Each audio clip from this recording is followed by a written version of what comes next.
Alors, t'as prévu quoi au niveau du menu ce soir? Je pensais faire des filets de dorade marinés au citron. Mmh, Tu sais, avec une petite julienne de légumes au romarin. ça va être excellent tout ça. Bon, je vais allumer le Weber et sortir la plancha. Chérie, je vais pas faire ça au barbecue, c'est la tempête dehors. Il tombe des cordes. Bah oui, et alors?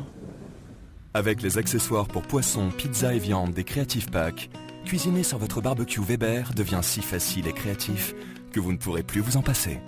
Weber, la gastronomie d'extérieur. Franck Ferrand sur Europe 1, au cœur de l'histoire. Et Franck Ferrand voulait commencer cette émission par un merci. Bonjour Franck. Bonjour Julia, bonjour à tous. Mais oui, merci à tous ceux, vous étiez plus de 2 millions, qui ont eu la patience d'attendre que commence l'ombre d'un doute hier soir, malgré ce démarrage chaotique dû à l'actualité sportive. Merci Roland Garros. Tout à fait. Passage. Encore compliqué. Nous avons commencé avec une demi-heure de retard et beaucoup d'entre vous étaient là néanmoins, alors merci de votre fidélité. Francis Perrin est aujourd'hui à votre invité sur Europe 1. Et oui, quel bonheur. Comédien, amuseur, chef de troupe, metteur en scène, Francis Perrin, pourrait-on dire, et je sais que ça va lui faire plaisir, est un enfant de Molière.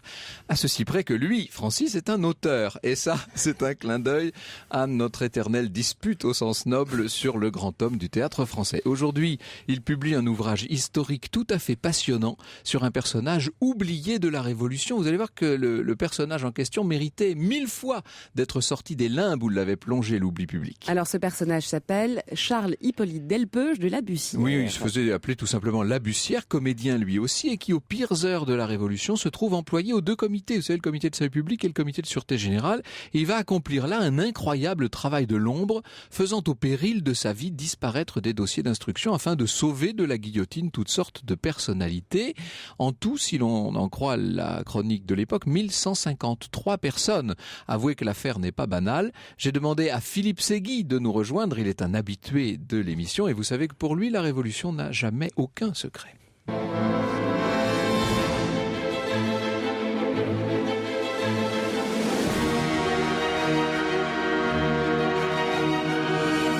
De 13h à 14h sur Europe 1, au cœur de l'histoire. Franck Ferrand.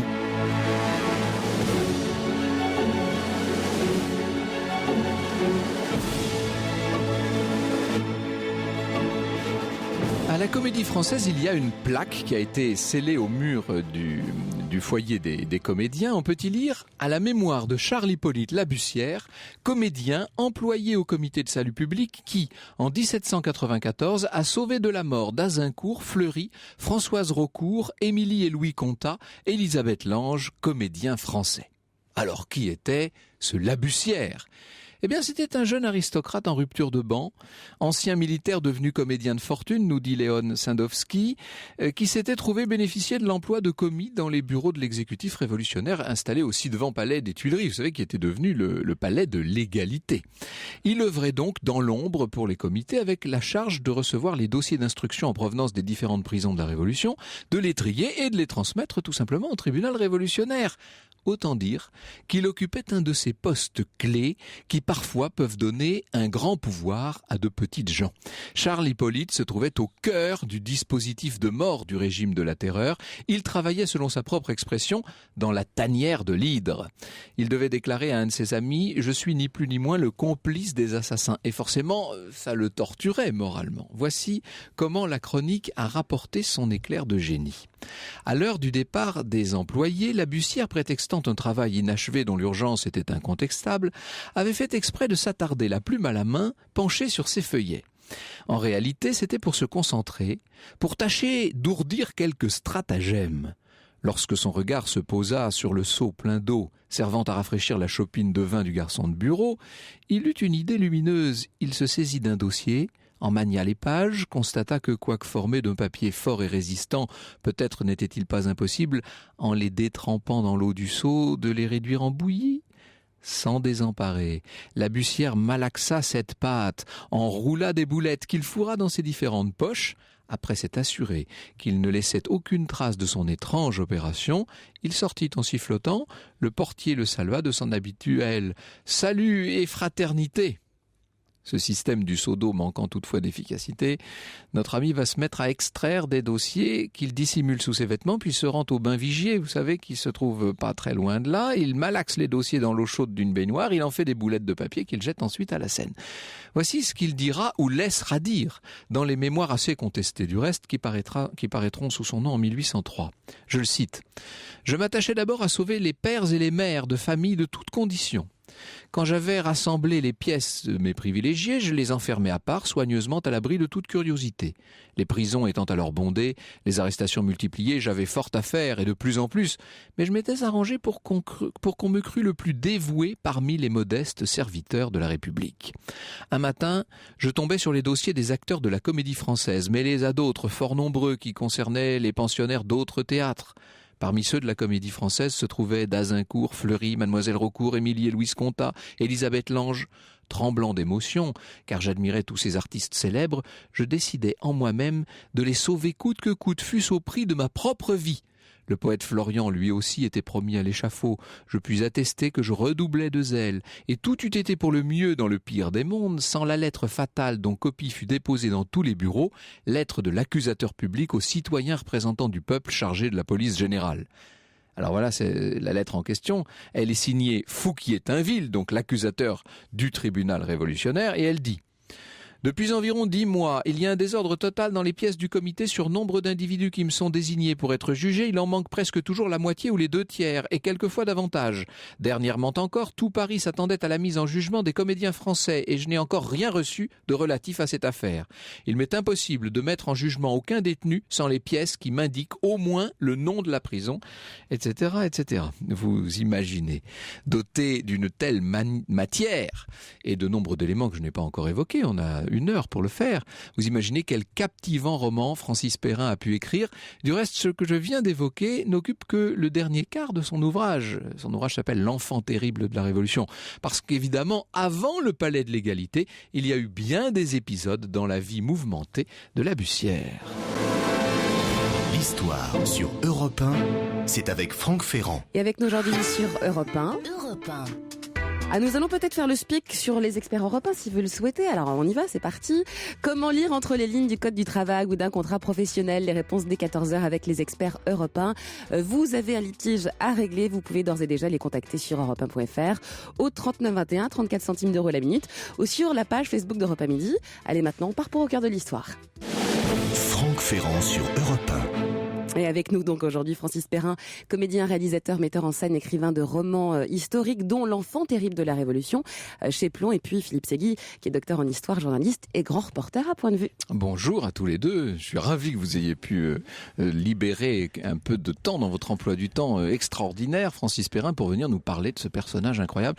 Votre roman est tout simplement passionnant, ça commence d'une façon étonnante puisque on assiste avec un certain nombre de grands personnages dont Fouché à une représentation. On arrive à Charenton, qui est la maison de l'asile des fous de l'époque.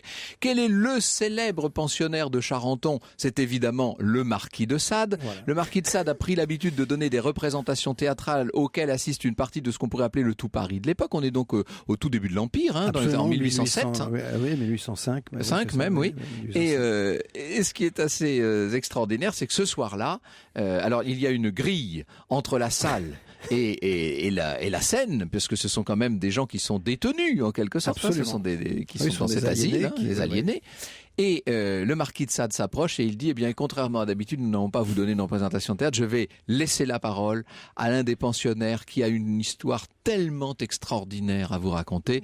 Et cette histoire, c'est l'histoire de sa vie. Voilà. Et la vie, c'est la vie de la Bussière. Comment est-ce que vous connaissiez ce personnage de la Bussière? J'avais, quand j'étais à la Comédie Française, donc il y a vu la fameuse plaque. Il y a très longtemps, j'avais vu la fameuse plaque et je m'étais renseigné. Puis j'avais lu la pièce de Victorien Sardou, Thermidor, et donc qui parlait de la Bussière. Donc ça m'avait passionné. J'ai dit tiens, c'est fou ce comédien qui a fait ça. Et puis voilà.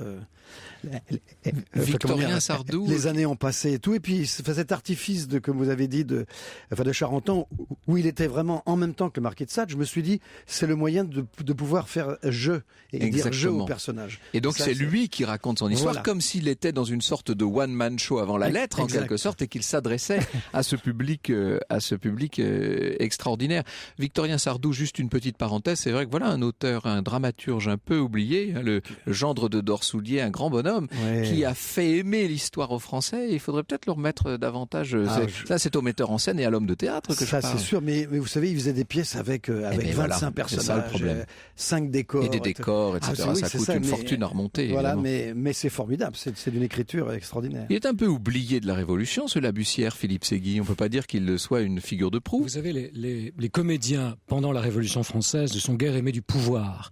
Et c'est une chose assez fascinante de constater dans la mesure où, même s'ils sont connus avant la Révolution française, on a des exemples fameux, je pense par exemple à Adrienne Lecouvreur, Talma, qui aura justement cette heure de gloire extraordinaire, exceptionnelle sous l'Empire, est extrêmement chahuté au moment de la Révolution française. Absolument. Être comédien face à des révolutionnaires, c'est être un suspect. Pourquoi ? Tout simplement parce que l'Ancien Régime a adoré le théâtre, que Marie-Antoinette subventionnait les théâtres. Et Francis Perrin a bien raison dans son livre de parler par exemple de la Montpensier, qui justement est l'amie de la reine, la protégée de la reine Marie-Antoinette. Les comédiens sont des suspects. Et qui avait la charge de tous les spectacles. Exactement, femme d'affaires, elle est la fondatrice du célèbre théâtre du Palais Royal, hein, qui existe toujours d'ailleurs. Qui existe, et du théâtre Montpensier à Versailles, ça que j'ai dirigé. Que vous avez dirigé, bien entendu, dont vous êtes le grand homme, si je puis dire.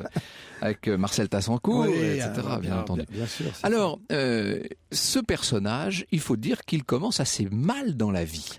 Vous l'appelez l'enfant terrible de la Révolution, on pourrait dire que c'est un enfant terrible tout court. Absolument, parce que voilà, il est ingérable, il prend pas la vie au sérieux, il ne pense qu'à faire des farces, il ne pense on n'arrive pas à le tenir. Mal aux autres aussi, parce que je pense que les farces vont même très très loin, quoi. Donc c'est, parce que son père le destine bien sûr à la carrière militaire, et lui ça ne l'enchante pas du tout, et il veut, c'est vraiment ça, c'est un ingérable. Un ingérable. Il passe son temps, alors c'est châtiment corporel, punition en tout genre. On essaie de le dresser comme on faisait à l'époque, et rien n'y fait. Rien n'y fait, et au contraire, ça le pousse à aller plus loin, à faire des choses même graves, jusqu'à aller à un moment tout de même enlever une novice dans un couvent tout de même. Oui, parce que alors on va voir que par ailleurs c'est un chaud lapin, notre personnage. Oui. On y vient dans un instant. Franck Ferrand sur Europe 1. Franck Ferrand et ses invités aujourd'hui sur Europe 1, le comédien Francis Perrin et le docteur en histoire Philippe Séguy. Il a le diable au corps, votre Labussière. Le diable au corps, absolument, on peut le dire. Sur tous les plans, oui, c'est ça. Alors vous nous montrez même, disons les choses, quelqu'un qui vend un peu ses charmes. Hein, c'est un gigolo. Oui, ça j'en ai clairement. Mais je pensais que vivre, la manière dont il pouvait vivre à Paris, c'était le seul moyen. Et je vais vous dire, c'est aussi une chose, ce qui lui permettait de rencontrer aussi des gens très importants pendant la Révolution que je voulais absolument qu'ils croisent. Donc voilà, je me suis dit, tiens, je vais imaginer tout de même que c'est... C'est un imaginatif, c'est un farceur. On sait que vous aimez ça, vous, Francis Perrin. Vous aimez ces personnalités un peu décalées, comme ça, qui font bouger un peu les lignes de... qui sont un peu hors normes. Voilà, c'est ça. Voilà, ça. Oui, j'aime bien, parce que tout d'un coup, ça permet et bien en plus ils vivent des situations extraordinaires au milieu d'une époque, pas qu'on peut dire troublée au plus haut point. Et c'est ça qui m'intéressait. Alors, pour en finir avec sa jeunesse, il faut dire en deux mots. Alors d'abord, pas moyen de le maintenir dans un pensionnat quelconque, c'est compliqué. Comme tout, il va même jusqu'à inventer qu'il a la rage. Oui, c'est ça. Il mange du savon, pour avoir l'écume nécessaire et faire croire qu'il a la rage pour qu'on le renvoie. Oui. Ah bon. Et alors, il est tout jeune. Son père veut le tuer. Oui, mais oui. Il va jusque-là. Il n'y a pas d'amour paternel là. Pas du tout. C'est le moins qu'on puisse dire. Pas du tout. Dans cette famille de la noblesse, il ne faut pas oublier quand même, c'est qui va jouer un rôle important pour ce qui nous intéresse dans un instant. Une noblesse pauvre, mais qui existe et qui est...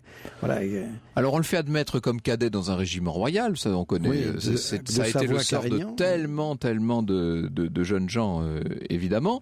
Il ne fait donc pas du tout carrière dans les armes. Non, puis il se prend en grippe avec le major, avec des gens. Ce qui est bien, c'est qu'il y a des personnages qui sont importants et qui l'aiment bien aussi, parce qu'il a une sympathie, parce qu'il est Voilà, parce qu'on l'aime bien.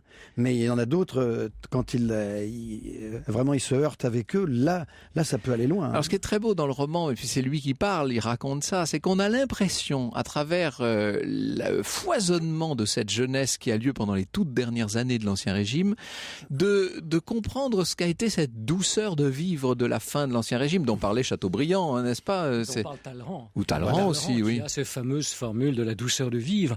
C'est là la césure que qui n'a pas connu la France d'avant la Révolution, n'a pas connu la douceur de vivre. En fait, la France est un pays où il fait bon vivre. La France est aimée, est admirée par les autres pays. C'est une source de fascination. Il ne faut pas oublier quand même que la France est le pays le plus peuplé d'Europe et que les progrès de la médecine ont fait en sorte que les enfants justement ne meurent pas forcément toujours au berceau. On parlait d'éducation tout à l'heure. L'Émile de Rousseau a fait aussi beaucoup de progrès en la matière. Il est heureux d'être français. On parle le français dans toute l'Europe des Lumières. On aime la littérature, on aime la musique française, on aime les arts. Et on aime alors par-dessus tout, on dit en France tout finit par des chansons, c'est beau marché, mais on aime le théâtre. Et il va devenir comédien de théâtre, notre personnage, un peu par hasard, hein, disons-le quand même. Voilà, c'est ça, parce qu'il a un don comique et tout ça, il se dit sait faire rire. Ça marche bien, il sait faire rire. Et il se fait engager au Théâtre Mareux, qui est un petit théâtre du Faubourg Saint-Antoine. Et donc là, il va commencer à faire ses... Bon, il joue les valets de comédie. C'est ça, en fait, en gros, c'est ça. Oui, ce qu'on appelait les comédiens de second plan. Hein, c'est un emploi. Voilà, mais on va le voir, on rit parce qu'il fait des facéties encore, donc et puis lui, ça lui plaît, quoi. Je crois. Il s'amuse avec les comédiennes. Voilà. Il rend des services à la troupe. Il a même été souffleur. Il est souffleur. Voilà. Francis Perrin raconte d'ailleurs une histoire très drôle, une anecdote très amusante, où un souffleur justement meurt brûlé vif, parce qu'il ne faut pas oublier qu'à l'époque les scènes sont éclairées à la chandelle. Voilà.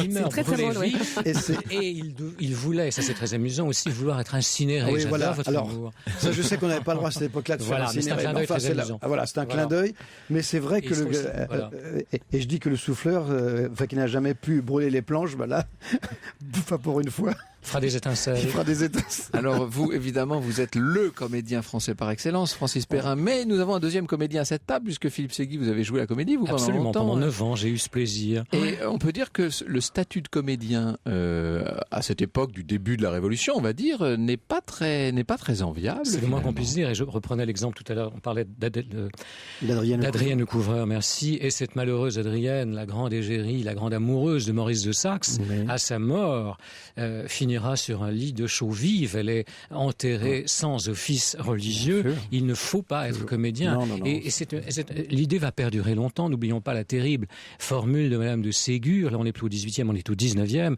Lorsqu'elle parle de cette petite fille pas vraiment modèle, et elle a ce mot terrible, elle dit « Elle se fit actrice et mourut à l'hôpital ».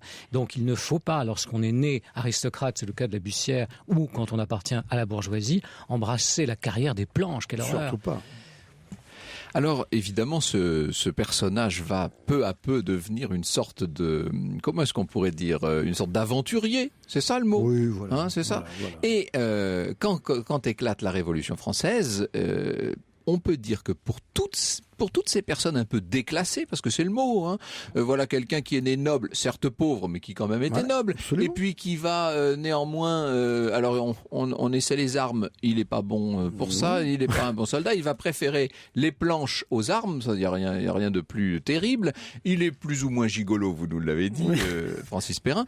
Donc au moment où éclate la Révolution, on peut dire que dans le grand brassage de la société de l'époque, avec toutes les possibilités qui s'ouvrent, ça pourrait être une chance pour lui, ça, quand même.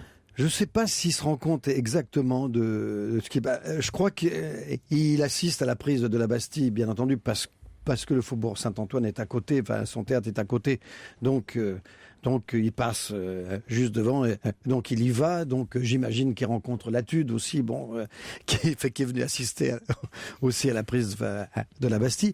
Mais c'est vrai, je crois pas qu'il se rende compte de ce qui se passe vraiment. Je vais vous dire, parce qu'il prend rien au sérieux, et je pense qu'il se rend pas compte de l'importance. En vérité, il n'est pas le seul. Je pense qu'on peut dire qu'une grande partie des Français n'ont pas été conscients de ce qui se passait pendant la Révolution. C'est d'ailleurs ce que je vais vous raconter dans un instant, si vous le voulez bien. Europe 1. Le récit de Franck Ferrand.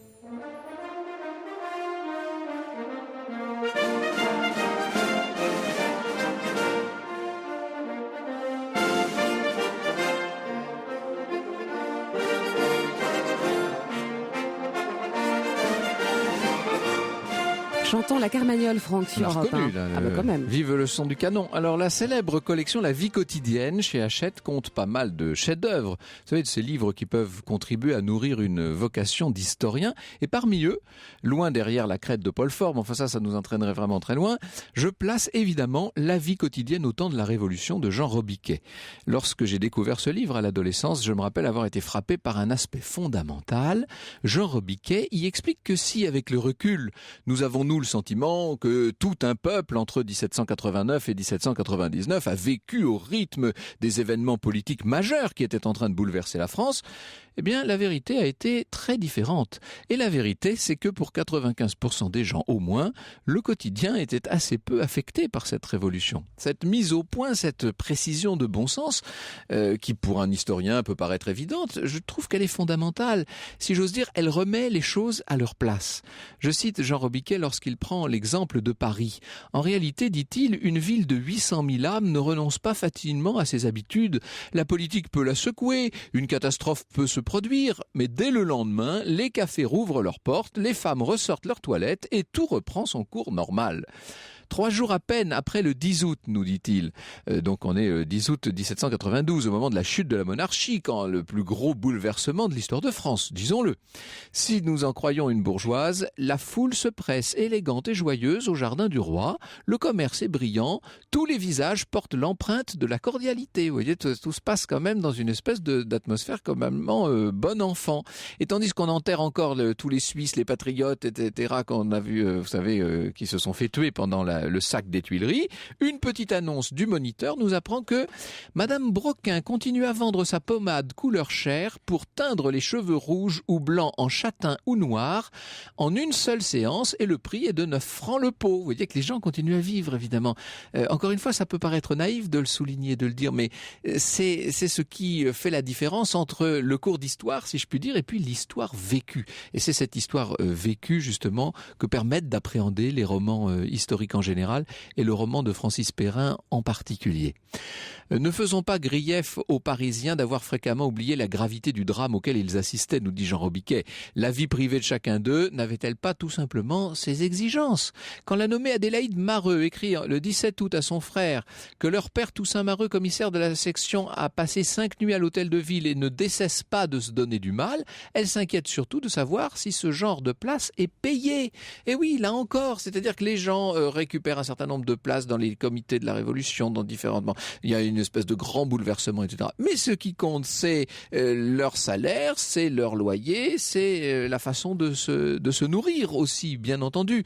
Lorsque vous prenez le cas des massacres de septembre, par exemple, c'est quand même une des vilainies invraisemblables, une des pages les plus noires de notre histoire. Vous savez que les patriotes, comme on les appelait, c'est-à-dire en fait les ultra-révolutionnaires, qui vont dans les différentes prisons assassiner à tout crin, tout ce qu'ils vont trouver, simplement, pour faire couler du sang, en quelque sorte. Eh bien, ça a lieu les 2 et 3 septembre 1792, et le 8 septembre de la même année, la fête de Saint-Cloud continue d'attirer les grisettes, les mirlitons et les amateurs de parade et de contredanse, comme auparavant, bien entendu.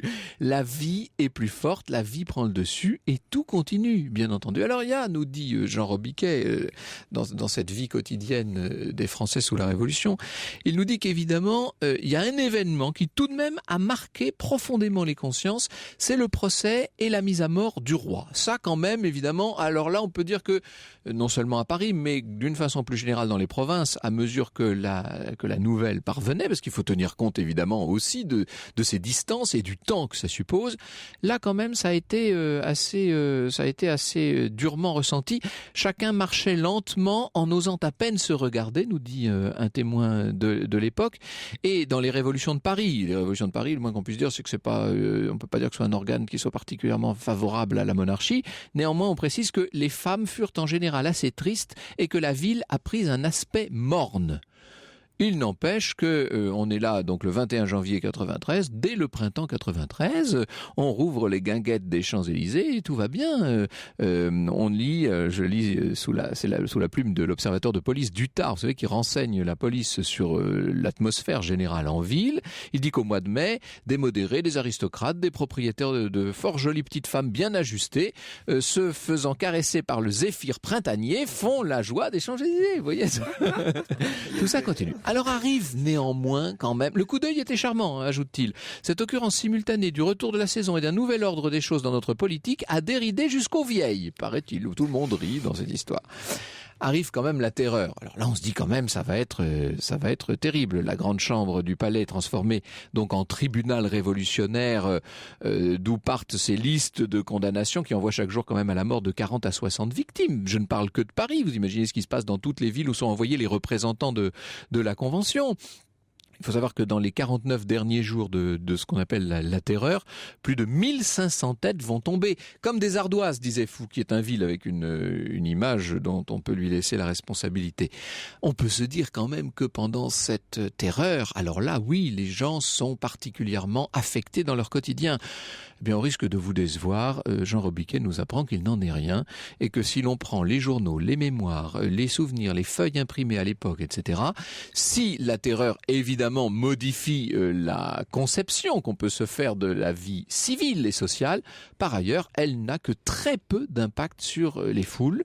Alors, évidemment, au moment des assassinats, j'allais dire, au moment des exécutions, quand vous avez le général de Custine qui vient pleurer dans sa moustache grise et sa belle-fille qui se tord les mains, quand vous avez Madame du Barry qui hurle sur les marches de l'échafaud, ou Danton qui, vous savez, va faire entendre avec sa voix de tonnerre une sorte d'anathème contre les bourreaux de l'heure, là, ou quand on arrache le pansement de Robespierre le jour de son exécution en Thermidor, là oui, évidemment, ça fait un peu de bruit. Mais d'une façon plus générale, à côté de ces belles séances, nous dit Robiquet, combien de fournées monotones qu'on ne regarde que d'un œil distrait, on s'est habitué à l'horrible, après tant de représentations, la guillotine ne fait même plus recette.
Un extrait donc au cœur de l'histoire sur Europe 1 de l'ouverture pour instruments avant de Gossec.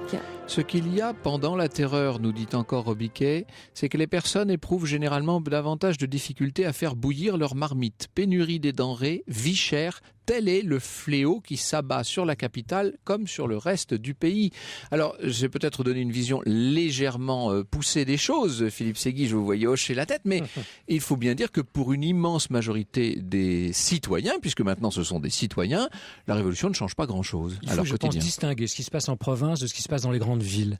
Parce qu'il est évident que la chape de plomb que fait peser la terreur sur les rues de Paris est bien réelle. Et vous avez parfaitement raison d'ajouter que la pénurie d'aliments est totale. Le prix du pain a atteint des sommets vertigineux et les Parisiens meurent de faim. Donc il est évident que vivre à la fois dans la peur de la mort, dans la peur des dénonciations, je pense par exemple, et vous en parlez dans votre livre, Francis Perrin, de ce qui se passe au moment des lois prairiales, qui sont ces lois terribles où on envoie à l'échafaud quelqu'un sans jugement, associé au ventre creux, génère une atmosphère dans la ville qui n'est évidemment pas tellement favorable. Ça c'est certain.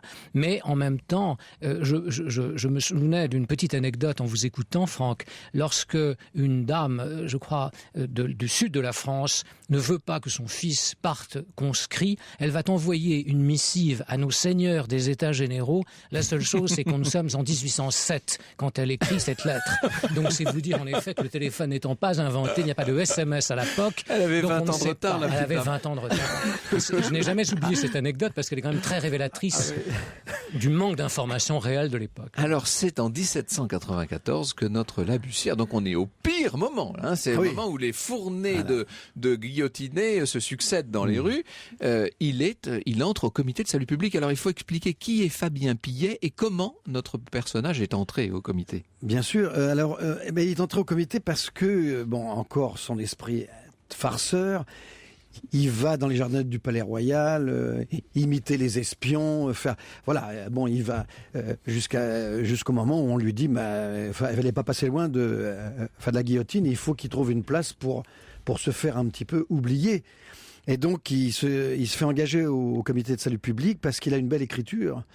Et qu'il sait ranger les choses, qu'il est très ordonné et tout. Et Fabien Pillet, donc, qui est le responsable du bureau dans lequel il entre, où passent, comme vous avez dit tout à l'heure, tous les dossiers des condamnés à mort, et où il y a les pièces d'accusation, c'est-à-dire qui sont à l'intérieur de tous les dossiers, donc il faut qu'il les range, il faut qu'il les Mais alors ce qui est classe. incroyable, c'est qu'il va exercer sa très coupable industrie dans une sorte d'impunité totale. Alors il sort des liasses de dossiers, un certain nombre de dossiers. Alors sur quels critères les choisit-il? Alors il tombe sur le premier, je crois qu'il tombe sur Florian. Oui, c'est ça. Florian, qu'il avait rencontré chez la princesse de Lamballe, donc qui était l'amie de sa mère et donc sa protectrice en quelque sorte, et qu'il a vu massacrer comme vous avez dit au mois de septembre 92. Et donc il est là, il est engagé et il tombe sur Florian et il se dit mais Florian est accusé juste parce qu'il a eu un commerce avec la noblesse. Et donc il va être envoyé à l'échafaud pour ça, mais c'est complètement injuste. Et là, à ce moment-là, il fait disparaître la pièce d'accusation, ce qui permettait à Florian de rester en prison et de ne pas avoir. Ce qui est très malin de sa part, c'est qu'il fait disparaître les dossiers complètement. C'est-à-dire qu'il ne se contente pas de les ramener chez lui, il les détruit, il les transforme en boulettes de papier. Oui, c'est ça, parce qu'il trempe dans un seau qui était destiné à rafraîchir le vin blanc, et donc il trempe les pièces d'accusation et il en fait des petites pâtes à papier comme ça, qu'il met dans sa poche, et comme ça il peut sortir impunément. Il n'y a aucune trace. Non. Alors, il faut quand même imaginer l'état de désordre de l'administration révolutionnaire pour que personne n'aille plus loin quand même. On fait disparaître des dossiers entiers. Mais c'est pour ça qu'on avait engagé, parce qu'il y avait un monceau de paperasse. Oui, les prisons sont pleines, archi pleines. Absolument. Et la loi des suspects les a littéralement bourrés. C'est-à-dire qu'en fait, on arrête. Voilà. Au bout d'un certain temps, on ne peut plus juger. Les juges ont droit quand même à un minimum de sommeil. Donc il faut attendre. Et plus on attend, et plus on a des chances de sauver sa tête. Exactement. Voilà. C'est exactement ça. Ouais. Alors en fait, il faut situer les choses. On est dans ce palais d'égalité qui est l'ancien palais des Tuileries. Alors il y a les deux comités, le comité de salut public qui siège sur la gauche du côté du pavillon de Marsan, et le comité de sûreté générale qui lui siège à l'autre bout du côté de la Seine, du côté du pavillon de Flore. C'est là qu'il se trouve notre bonhomme. Absolument. Et quand il sort de là, après, donc avec ses petits pains de papier, il va au bain Vigier, donc aux étuves. Voilà. Et donc il trempe encore là dans la baignoire, et il en fait des petites boulettes qu'il jette par la fenêtre, par-dessus la Seine, dans la Seine. De la nourriture pour les poissons. De la nourriture pour les poissons. Voilà. Je disais à Francis Perrin d'ailleurs qu'une source prétend que Labussière pêchait et qu'il utilisait justement ces petits pâtons de papier trempés dans la baignoire pour pêcher les carpes. Écoutez, tout est possible. Ça, je sais. C'est dommage. C'est dommage parce que c'est une belle image romanesque, vous avouerez. Oui. Bon, cela dit, je vous rassure, il y en a beaucoup de belles images dans le livre. C'est quand même une période, parce qu'au-delà de ce personnage de Labussière et du rôle qu'il va jouer auprès des comédiens de la Comédie Française, parce qu'il va les sauver. Oui, c'est ça, mais c'est un anti-héros pour moi. C'est ça qui est formidable, c'est qu'il fait ça que par humanité, puis il trouve ça injuste, mais il fait pas ça pour qu'on le reconnaisse. Et après, d'ailleurs, il dit, moi, je veux pas qu'on me remercie, rien.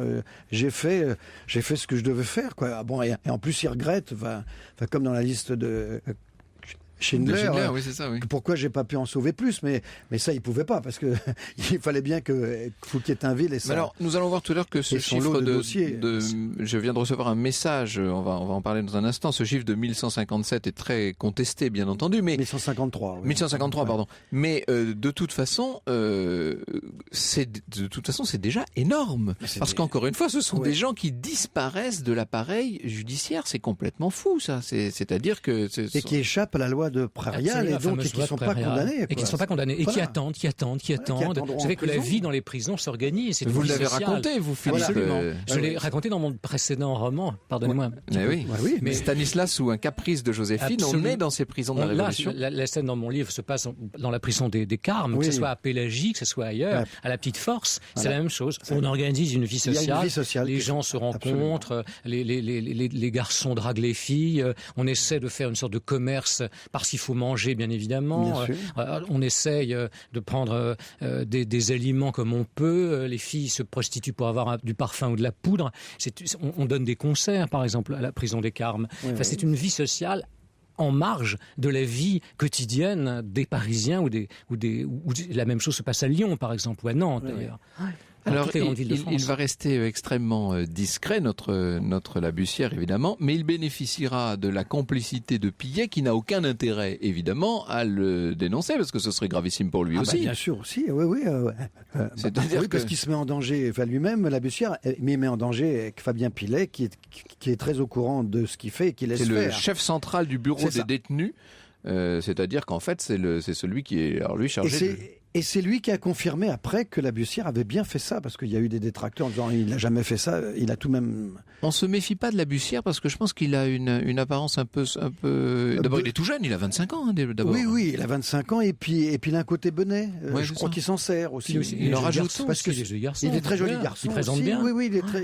Voilà, et puis il a un côté bonnet. Je crois que c'est un grand malin aussi. Oui, c'est ça. Je crois qu'il sait très très bien... Il faut du talent pour jouer les bonnets au théâtre. Absolument. Il le dit d'ailleurs. Absolument. Et il se fait passer pour un bon républicain, plein de zèle. Il vaut mieux. Oui, il avait intérêt parce que... Il lui arrive de croiser Robespierre, vous nous montrez des scènes extraordinaires. Robespierre qui s'approche de son bureau, qui lui dit que faites-vous ? Il est en train de... Oui, non, mais là je travaille. Très bien, continuez, lui dit Robespierre. Mais je pense que ça, oui. Et la scène du coffre. La scène du coffre, oui, parce qu'il sort avec le truc, et puis d'un coup il l'entend. Ils vont tous remonter, Robespierre, c'est injuste. Il fait, mais là ils vont me trouver, là ils vont dire qu'est-ce que... Hop, il se met dans le coffre, il se cache, et les autres... On est chez Sganarelle, pour le coup, là, c'est valet de théâtre. Absolument, on est chez Molière, là, oui. Eh bien, ce personnage extraordinaire, vous allez voir qu'il nous réserve encore quelques surprises. Franck Ferrand, sur Europe 1, au cœur de l'histoire. Avec une émission sur Europe 1 consacrée à l'ange de la guillotine, un ange qui fait réagir, Franck. Oui, et qui fait réagir notamment notre ami Frédéric Lenormand, vous savez, qui se fait connaître dans le monde de l'écriture, du roman policier notamment, du juge-t-il, et qui nous dit que si l'on en croit des dossiers conservés, des dossiers de police conservés aux archives, Labussière serait plutôt un gros garçon probablement homosexuel, pour autant qu'on puisse savoir, puisque des policiers venus perquisitionner chez lui la nuit l'ont trouvé au lit avec un ami. Bon, il partageait peut-être son lit en même temps, ce garçon. Bon. Alors, il nous dit que on ne peut pas affirmer qu'il descendait des Delpech de Labussière, que cette trace, cette famille est assez introuvable. Et que une grande partie des personnes qui l'auraient sauvé de la guillotine étaient détenues plutôt dans des maisons de santé que dans des prisons centrales, ce qui expliquerait qu'elles aient pu échapper à l'échafaud. Ils se seraient en quelque sorte attribué leur survie, alors qu'en fait ils auraient surtout œuvré en faveur des comédiens, nous dit, et notamment des comédiens français, nous dit Frédéric Lenormand. Qu'est-ce que vous en pensez ? Ça c'est sûr qu'il a œuvré pour la personne ne le conteste du coup. Je dis à un moment, s'il avait été militaire, il aurait sauvé des militaires. Je pense que c'est Mais bon, il a sauvé. Mais moi, je me suis basé sur les récits de Fabien Pillet et de Legendre après, et qui ont bien confirmé ce qu'il avait fait. Donc, il était le chef de bureau. Et qui était chef de bureau, donc, et qui ont confirmé qu'il avait sauvé plus de 1153. Moi, c'est un chiffre que j'ai eu. Et Liénard, dans ses... Alors, dans les Liénard, c'est mémoires celui qui écrit les fameux mémoires, voilà, pas bon, bien écrits d'ailleurs. Voilà, très mal écrites, ça il faut le dire. Mais enfin, tout de même...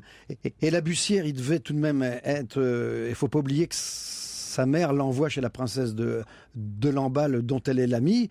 Donc elle avait tout de même, je pense, que la famille de la Bussière avait tout de même, je pense à lui exister. Moi, de toute façon, on est sur un sujet qui est relativement nébuleux quant aux chiffres. D'ailleurs, vous ne donnez pas de détails de ce point de vue.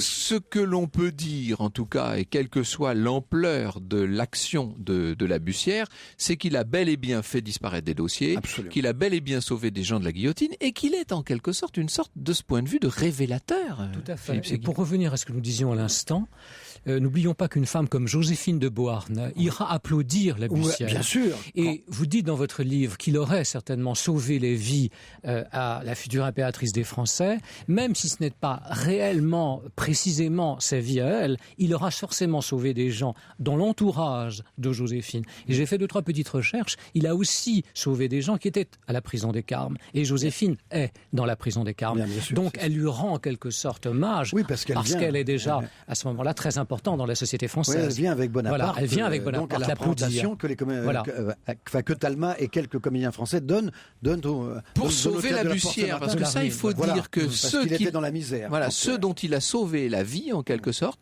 vont se cotiser pour essayer de le sauver, et ils vont avoir cette idée de monter une pièce dont les recettes seront attribuées à la Bussière. Une très très belle recette d'ailleurs. Plus que ça, je crois que c'est 100 et quelques mille francs. Oui, il y avait une somme très importante. Oui, une somme très, ou 12 000 francs. Enfin, je me souviens plus de la somme. Oui, mais enfin, c'est une très grosse somme, et qu'il a dilapidé après parce que c'était encore. C'était un enfant terrible. En fait, ce qui est très intéressant dans cette affaire, à mon avis, il y a 2 aspects. Vous allez me dire ce que vous en pensez, Francis Perrin. Mais le premier, c'est que les défauts de ce personnage, ce qui l'a fait mettre au banc des institutions scolaires, de l'armée, et même d'une certaine façon du monde du théâtre, c'est-à-dire ce caractère ingérable, c'est précisément ce qui va faire de lui un héros pendant la Révolution, même si c'est un héros de l'ombre, puisque c'est ce qui va lui permettre de contourner la loi et d'essayer d'entrer en quelque sorte dans le sauvetage. Donc ça, c'est assez étonnant. Puis la deuxième chose, c'est que cet homme qui n'avait a priori aucune raison particulière de s'engager va se mettre à agir parce qu'il doit, en quelque sorte, il doit réagir à ce qu'il a sous les yeux. Oui, parce que je pense que la violence et la terreur le terrifie, je crois qu'on peut dire ça, et c'est une chose qu'il ne supporte pas. Je crois que c'est ça. Il trouve que s'il y a une grande injustice dans toute cette guillotine là qui n'arrête pas de tomber. Il se dit que ça n'est pas possible. Non, c'est pas possible. Donc il y a une prise de conscience. C'est une position humaine. Je trouve que c'est formidable. C'est juste ça. Allez-y. Oui. Et ce qui m'intéressait aussi, c'est que Fouché disent à la fin aussi, un saltimbanque ne doit en aucun cas devenir un héros. Ça, c'est ce qui m'intéressait de dire. Qui est un vie qui portait une cilice, d'ailleurs, quand il envoyait les gens à la mort. Et quand on parle justement de prise de conscience, vous parlez tout à l'heure de la mort de Madame du Barry, sa mort, quand elle dit encore une minute, Monsieur le Bourreau, encore une minute, Monsieur le Bourreau, va progressivement faire prendre conscience aux Français, aux Parisiens, que finalement la terreur est un gouvernement effroyable et va amener justement ce fameux 9 Thermidor. Il y a une prise de conscience progressive qui se fait dans la conscience des gens. Dans la conscience, en tout cas, des gens qui agissent. Dans la conscience des gens qui agissent, absolument. Il y avait une cruauté qui était absolument insoutenable. Alors, les mêmes causes... qu'on a laissé faire. Moi, c'est ce qui m'a... quand j'ai relu toute la documentation et tout ça, j'ai été vraiment, vraiment choqué par ça. Les mêmes causes produisant généralement les mêmes effets après la Révolution et après ce bel acte de courage, même s'il est, nous l'avons vu, contesté par certains, et il faudra que Frédéric Lenormand nous en dise davantage sur tous les détails. C'est bien, ça, c'est bien. Mais toujours, il y a un peu de polémique dans l'histoire, vous savez. Mais et dans cette émission en particulier. Mais évidemment, après la Révolution, j'allais dire tout rentre dans l'ordre, ou pour ce qui le concerne lui, tout rentre dans le désordre. Vous nous avez dit qu'il va tomber dans la misère. Il n'y a pas grand-chose à dire sur la fin de sa vie. Non, parce qu'on ne sait pas grand-chose après. Donc on sait qu'il a une crise de paralysie. Il tombe dans la rue à ce moment-là quand il y avait ça. Donc ils étaient emmenés à Charenton. Et il est à l'asile de Charenton. En même temps que Sade. En même temps que Sade. Alors donc c'est ce qui m'a intéressé pour justement cette mise en scène du roman. Et puis dire que Fouché arrive justement pour écouter ce que va dire la Bussière et qu'il n'est pas question qu'on sache ce qu'il a fait, quoi. Voilà. Ouais, Fouché parce qu'il vient d'être renommé ministre de la police. Oui, après une petite éclipse. Voilà. Alors, ce personnage va mourir très jeune, hein, parce que oui, à 40 ans. C'est ça. En 1808. Il est né en 1768, voilà. Il meurt en 1808. Absolument. On a dilapidé les fameux 14 000 francs. Oui, très vite, voilà. très vite. Alors moi je le fais tomber dans l'alcool, parce que c'est une vie un petit peu miséreuse, parce qu'il n'y a plus rien, quoi. Il est même plus farceur, il est plus rien, il a plus rien, et puis il est alors à l'asile. C'est quand même curieux que ces grands personnages qui se sont penchés sur son cas, qui ont essayé de le sauver, qui ont monté cette pièce de théâtre. Vous nous dites que même l'épouse du premier consul est venue assister à la Joséphine est là dans ça. Ouais. Et puis finalement, ils vont quand même le laisser tomber après. Oui, parce que je crois qu'il n'y a rien à faire avec ce genre de personnage. Et puis les gloires ne sont pas les mêmes. Enfin, je veux dire, les gens ont peu de mémoire à l'époque. Exactement. Un comédien, une comédienne, même très connue, même très célèbre, va disparaître dans l'anonymat le plus complet. Il y a plein d'exemples d'ailleurs de comédiens connus et qui malheureusement meurent quasiment dans la misère. Absolument. Ça me fait penser, Philippe Segui, vous allez me dire si je me trompe, mais ça me fait penser au personnage dont vous aviez fait vous-même un roman qui s'appelait « Et embrasser la liberté sur la bouche », c'était il y a 2-3 ans de ça maintenant. C'est Théroigne de Méricourt. Il était évident que lorsque j'ai lu le livre de Francis Perrin, cette vie misérable, cette vie d'une tristesse épouvantable, on va retrouver ce pauvre la Bussière mort sur son grabat, ma Théroigne de Méricourt, si j'ose dire. Elle finissait folle aussi, comme 17 ça. 17 ans à la Salpêtrière, murée dans sa folie. Ce sont des personnages qui sont frères de malheur en quelque sorte. Et frères dans la liberté aussi, il ne faut pas oublier. Dans le goût de la liberté, dans les combats. Moi, ce que j'aimais, c'est ce qui est important, c'est que qu'il ait sauvé 4, 5 ou 6 personnes, où on se sent ça. C'est pas tout à fait la même chose, mais enfin, c'est le même principe, en tout cas. Mais vraiment, il l'a fait, et c'est une chose très importante. Et puis, moi, j'aime la phrase de Guitry, que je mets en exergue. On se souvient toujours si mal de ceux qui vous ont fait du bien. Eh oui, c'est ça. Mais grâce à vous, on se souvient quand même, on se souviendra, en tout cas, de ce La Bussière, dont je vous avoue que j'avais vu passer le nom 1 ou 2 fois comme ça dans les chroniques, mais sur lequel je ne m'étais jamais arrêté. Et donc je vous dois ce grand mérite, Francis Perrin, d'avoir ressorti de l'ombre ce personnage qui en plus vous ressemble un peu, si je puis dire. Alors vous êtes beaucoup plus polissé et présentable que lui. Voilà, vous ne finissez pas tout à fait de la même façon. Non, mais j'espère. On vous le souhaite. Hein. On espère que ça se passera mieux. Hein. Mais en tout cas, vous avez la même, j'ai envie de dire, le même décalage quelque part. Voilà, hein, c'est ça qui m'a plu dans ce personnage. Et quand vous le faites parler en disant je, on a vraiment un peu l'impression parfois que c'est vous quand même qui parlez aussi. C'est bien ce que j'ai voulu. L'enfant terrible de la Révolution de Francis Perrin. C'est donc un roman qui est paru chez Plomb. Et puis, puisque nous les avons cités, je rappelle les titres des ouvrages de Philippe Segui. Stanislas ou Un caprice de Joséphine. Ça, c'est le dernier qui est paru chez Flammarion. Et puis, chez le même éditeur, l'année d'avant. Et Embrasser la liberté sur la bouche. Ça, c'était à propos de Théroigne de Méricourt. Merci beaucoup à tous les deux.